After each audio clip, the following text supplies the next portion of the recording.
Olá, boa noite. Palácio Piratini critica contrapartidas para a renegociação da dívida com a União. Incêndio destrói loja de roupas e provoca transtornos no centro de Porto Alegre. Crise pesa no bolso dos consumidores e vendas de chocolate despencam na Páscoa. Em Sapucaia do Sul, o que era depósito de lixo vira paisagem florida. E na série em homenagem ao aniversário da capital, as belezas naturais da zona sul da cidade. Você vai ver agora os principais fatos do dia na capital e no interior do estado.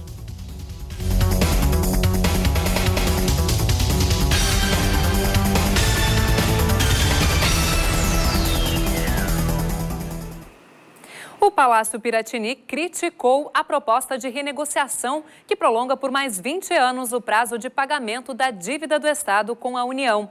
Os detalhes da proposta foram apresentados hoje pelo governo.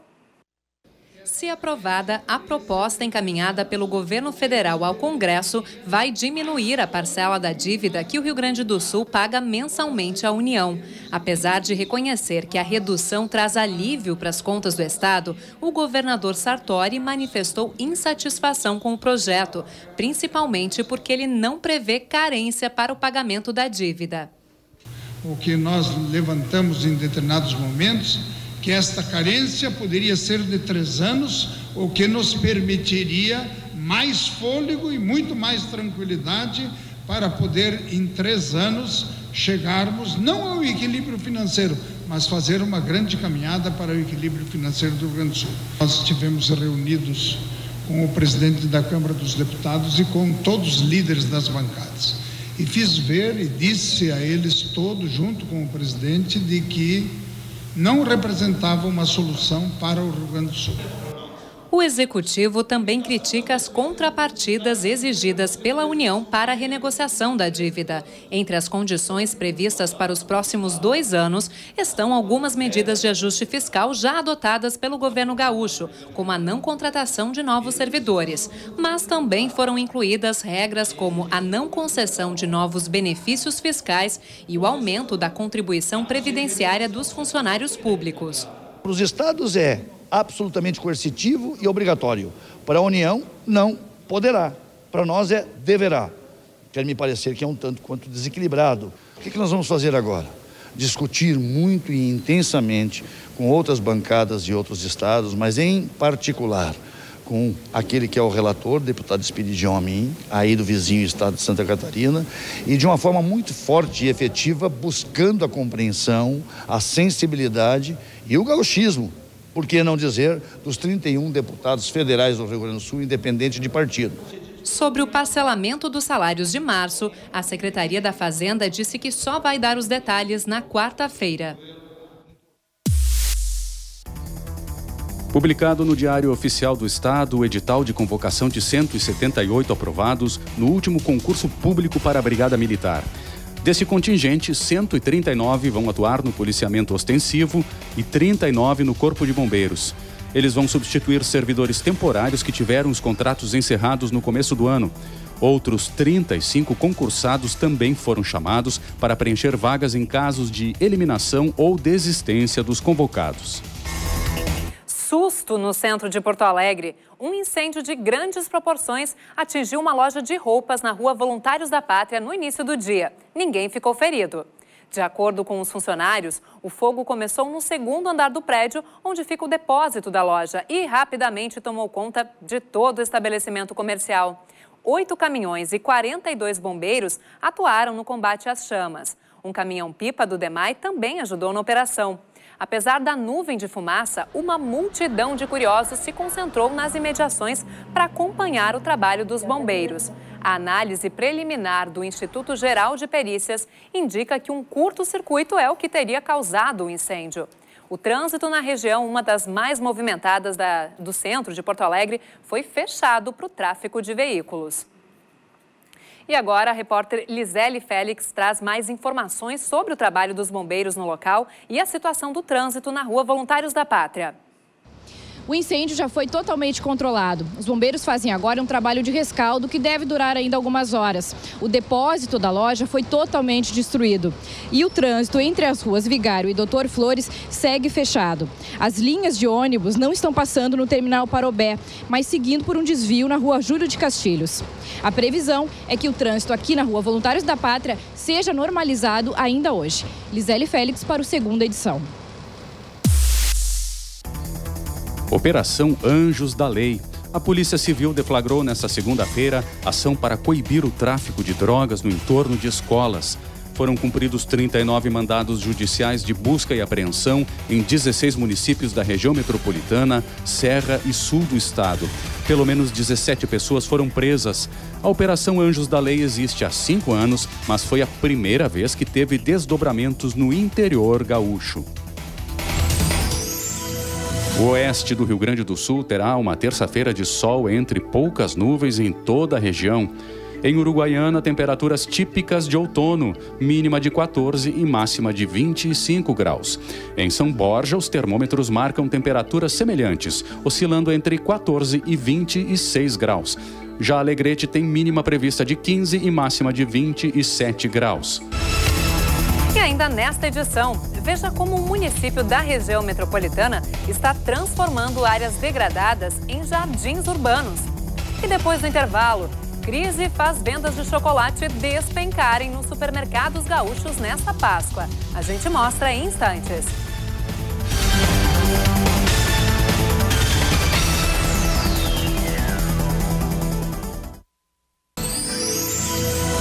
Em Santa Cruz do Sul, a terça-feira terá céu claro, com pouca nebulosidade. A previsão é de temperaturas oscilando entre 18 e 27 graus. Já em Santa Maria, o dia pode ter períodos mais nublados, mas o sol prevalece, máxima de 27. Em Cachoeira do Sul, poucas nuvens no céu. A mínima prevista é de 17 e a máxima de 27 graus. A Operação Viagem Segura de Páscoa registrou o menor número de acidentes e de mortes desde 2012. O feriadão teve 9 acidentes com morte, 5 a menos que a média dos 4 anos anteriores. O número de vítimas também diminuiu. 15 pessoas perderam a vida entre a 0 hora de quinta-feira e a meia-noite de domingo, 2 a menos que a média verificada nos 4 anos anteriores. No total, foram fiscalizados mais de 35 mil veículos, registradas 7.800 infrações e apreendidos 720 veículos e 200 carteiras de habilitação irregulares. O lucro do BRDE aumentou no ano passado. Foi de 263 milhões de reais, 24% a mais do que em 2014. O balanço das operações foi apresentado nesta manhã. O BRDE é um banco repassador de diversas linhas de crédito, principalmente do BNDES, para os setores da agricultura, indústria, comércio e serviços dos 3 estados da região sul. As operações contratadas pelo BRDE viabilizaram investimentos de 4 bilhões 810 milhões de reais na região sul, gerando quase 500 milhões de reais de ICMS para os estados em 2015.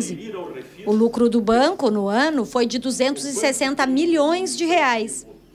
Medidas adotadas em 2011 contribuíram para que o resultado fosse o melhor de toda a história do banco.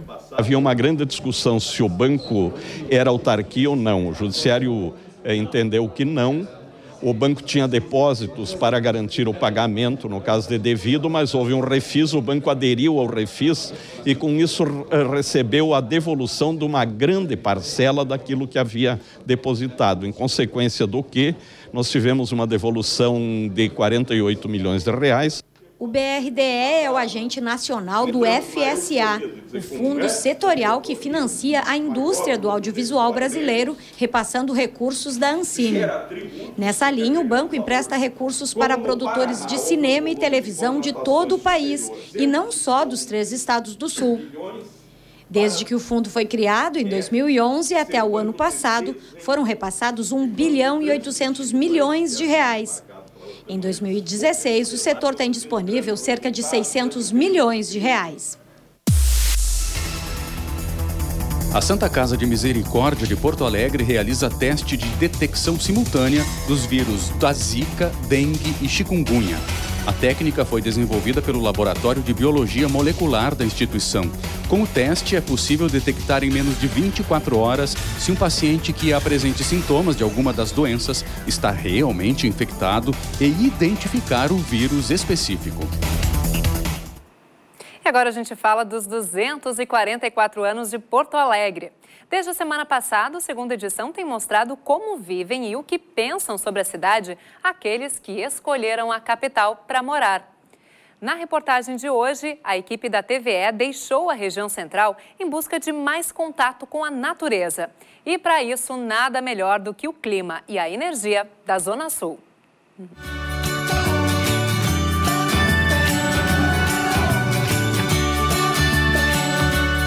Da selva de pedra para o paraíso. É mais ou menos assim que a gente se sente ao chegar no calçadão de Ipanema. Aqui ainda é Zona Sul, mas mais parece que chegamos em outra cidade. Uma cidade com gente apressada, mas uma pressa que se traduz em qualidade de vida. Por que correr no calçadão de Ipanema? Porque é perto da minha casa, é ótimo, faz bem pra saúde. A qualidade de vida muda, o teu dia todo muda. Depois que tu começa a fazer exercício de manhã, parece que tu fica mais motivada pro resto do dia.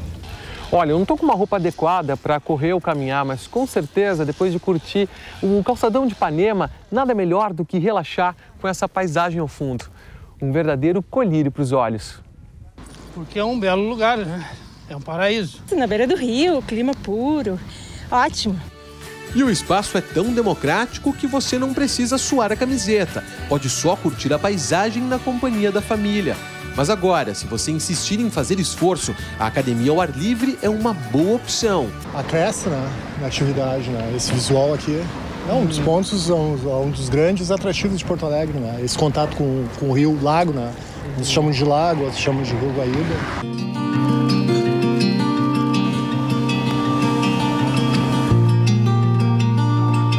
E é adentrando um pouco mais a Zona Sul que nós chegamos a outro ponto, o bairro Aberta dos Morros.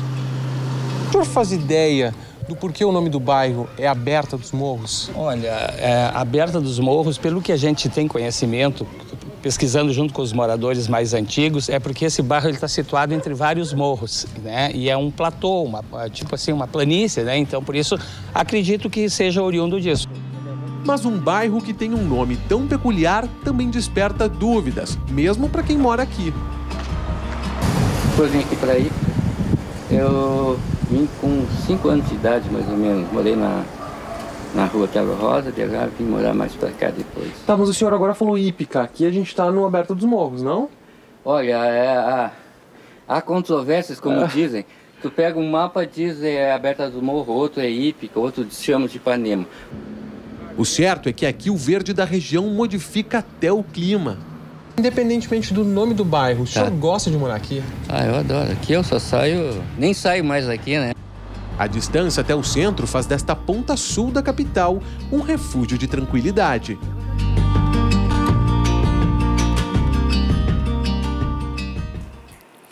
E a Páscoa foi, digamos, mais light. No estado, a venda de ovos de chocolate caiu 14% na comparação com o ano passado. Os dados são da Associação Gaúcha de Supermercados.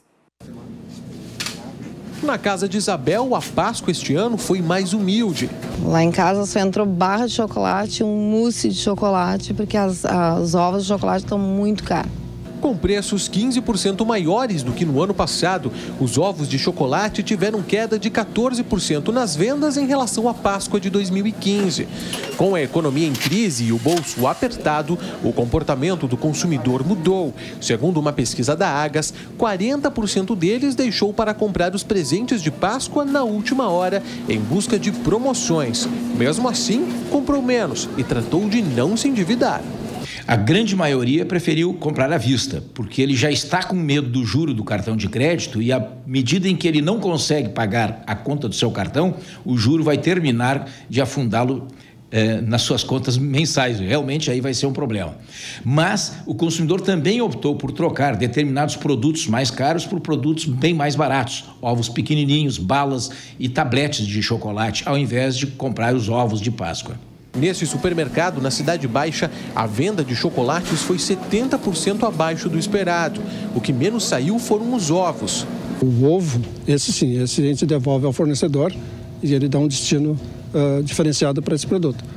O restante da linha de chocolate, balas, drops, essa gama toda de doces, esses ficam nas lojas para a gente poder vender e é de época. Isso vende normalmente durante o ano. Apesar da queda nas vendas de ovos de chocolates, o grande susto mesmo ficou por conta delas, das caixas de bombons. Apontadas como salvadoras da Páscoa e substitutas dos grandes chocolates, elas amarguraram uma queda de 5% nas vendas. Os mesmos 5% que aumentaram a venda de pescado. Mas no fim das contas, não houve diferença no valor comercializado, já que os peixes mais procurados foram também os mais baratos. Foi inaugurada hoje a primeira ecobarreira do Arroio Dilúvio. Ela está localizada na Avenida Ipiranga, entre a Borges de Medeiros e a Edivaldo Pereira Paiva. A estrutura atravessa o Arroio Dilúvio, impedindo que o lixo flutuante chegue ao Guaíba. O Departamento de Esgotos Pluviais de Porto Alegre será responsável por fiscalizar a operação do equipamento e sua eficácia. Já o Departamento Municipal de Limpeza Urbana deverá coletar e identificar os resíduos retirados. Apesar das nuvens no céu, o sol aparece e deve deixar o dia claro na Serra Gaúcha. As temperaturas serão mais amenas, com máxima de 23 graus em Caxias do Sul. Em Passo Fundo faz friozinho à noite. A mínima prevista é de 13 graus e a máxima 25. Ijuí também deve ter uma terça-feira com pouca nebulosidade. A temperatura oscila entre 13 e 26 graus. No intervalo, moradores de Sapucaia transformam áreas degradadas em jardins. Nós já voltamos.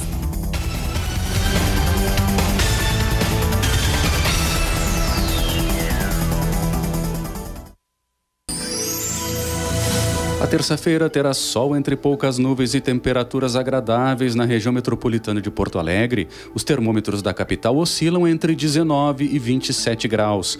No Vale dos Sinos, a previsão é a mesma. Novo Hamburgo tem máxima de 27 graus. Tramandaí terá dia claro com pouca nebulosidade. A mínima prevista é de 21 e a máxima 27 graus. A região sul do estado contabiliza os estragos do temporal do feriado de Páscoa. Chuva e fortes ventos provocaram uma série de alagamentos. Equipes trabalham para atender os atingidos. Um mutirão em Pelotas levou donativos para indígenas acampados perto da rodoviária da cidade.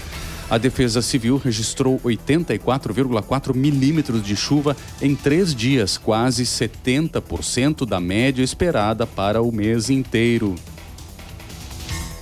E o trabalho para retomar a rotina depois do temporal não para no sul do estado. Milhares de famílias seguem sem luz. Quem traz os detalhes é a repórter da TV UCPEL, Augustine Tim. A véspera do domingo de Páscoa foi marcada por um grande volume de chuvas e fortes ventos aqui em Pelotas. Equipes da Prefeitura e do Corpo de Bombeiros estão trabalhando na remoção das árvores que foram derrubadas pelos fortes ventos em várias regiões da cidade. A falta de energia também causou transtornos às pessoas. Segundo a Companhia Estadual de Energia Elétrica, a CE, cerca de 40 mil moradores ficaram sem luz. Hoje, cerca de 3 mil pessoas continuam sem luz nas áreas rurais dos municípios de Pelotas, Canguçu, Camaquã e Rio Grande.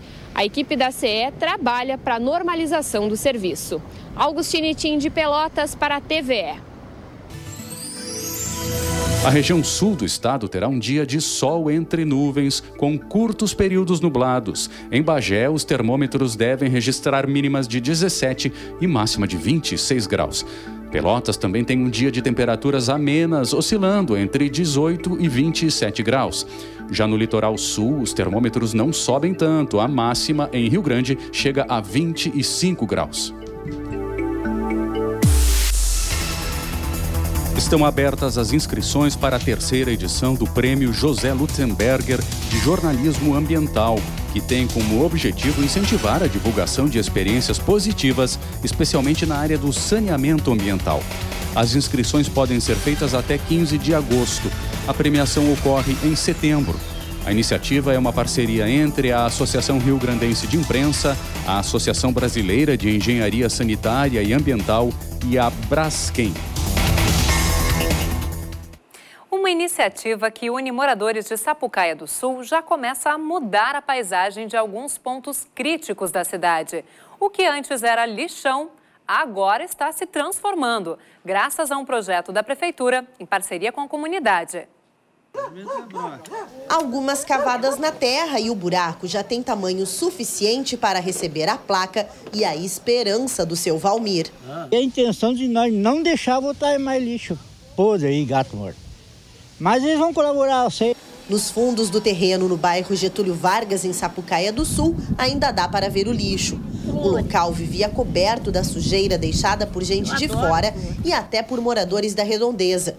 Depois de mais uma limpeza feita pela prefeitura, Dona Luísa teve a inspiração. Eu disse pro meu velho, antes de botar o lixo, eu vou plantar essa planta ali, que ali vai ser respeitado, não vai juntar lixo e muito menos mosquito. São mais de 100 pneus, a maioria trazida pelo seu Manuel. A Dona Joana e a Dona Luísa vão ajudar a pintar. E todo dia tem gente aqui cuidando das plantinhas. Com tanta gente envolvida, ficou fácil dar um nome para esse espaço.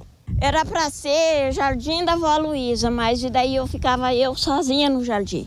Não, eu disse, eu vou botar a vizinhança que vai ser Jardim da Comunidade. E não é só nesta comunidade que o jardim substitui o lixo. Em 16 outros pontos da cidade, as floreiras ajudam a espantar o mau hábito de quem joga sujeira na rua.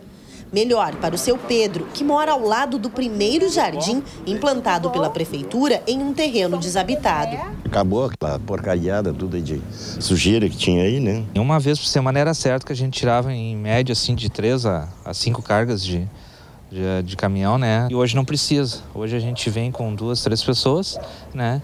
E fazemos aí a manutenção dos pneus e plantamos uma flor, uma coisa que meia hora a gente faz. E assim nós encerramos a segunda edição de hoje. Voltamos amanhã às 7 da noite com novas informações. Uma ótima noite para você e até lá!